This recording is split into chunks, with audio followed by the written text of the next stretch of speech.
మీ పిల్లలు బయట దొరికే ఫాస్ట్ ఫుడ్ని ఇష్టంగా తింటున్నారా? అయితే జాగ్రత్త, మీ పిల్లలు తినే ఆ మోమోస్ వల్ల లివర్ పూర్తిగా డ్యామేజ్ అయిపోయే ఛాన్స్ ఉంది. ఇది నేను చెబుతున్న మాట కాదు, ఢిల్లీలో 10 ఏళ్ల చిన్నారికి జరిగిన రియల్ ఇన్సిడెంట్.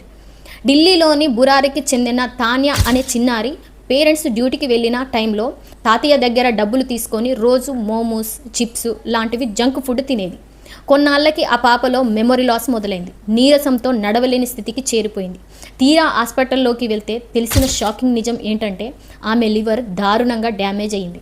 బాడీలో టాక్సిన్స్ పెరిగిపోయి మెదడు వాపు వచ్చేసింది. డాక్టర్లు ఏమంటున్నారంటే మోమోస్లో వాడే రిఫైన్డ్ ఫ్లోర్ అంటే మైదా పేగులకు చుట్టుకుపోతుంది. అందులో వేసే మసాలాలు క్వాలిటీ లేని ఆయిల్స్ కాలేయానికి ఒక స్లో పాయిజన్ లాంటివి. ఆ పాప ప్రాణాలు కాపాడటానికి ప్లాస్మా పెరాసిస్ అనే ట్రీట్మెంట్ చేసి శరీరంలోని రక్తం నుంచి విషపూరిత ప్లాస్మాను తొలగించి కొత్త ప్లాస్మాను ఎక్కించారు. దాంతో కాలేయంపై ఒత్తిడి తగ్గి ఆ బాలిక త్రుటిలో ప్రాణాపాయం నుంచి తప్పించుకుంది. మన ఇండియాలో దాదాపు 35% మంది పిల్లలలో ఫ్యాటీ లివర్ సిమ్టమ్స్ కనిపిస్తున్నాయని సర్వేలు చెబుతున్నాయి. మనం ప్రేమతో ఇప్పించే ఆ 50 రూపాయల మోమోస్ ప్లేట్ రేపు లక్షల రూపాయల హాస్పిటల్ బిల్లుకి, ప్రాణాపాయానికి దారి తీయొచ్చు. Parents be careful. పిల్లల జ్ఞాపక శక్తి తగ్గుతున్నా, వాళ్ళు నీరసంగా ఉన్నా లైట్ తీసుకోకండి. ఈ వీడియోని ప్రతి పేరెంట్స్కి షేర్ చేయండి. మన పిల్లల హెల్త్ మన చేతుల్లోనే ఉంది.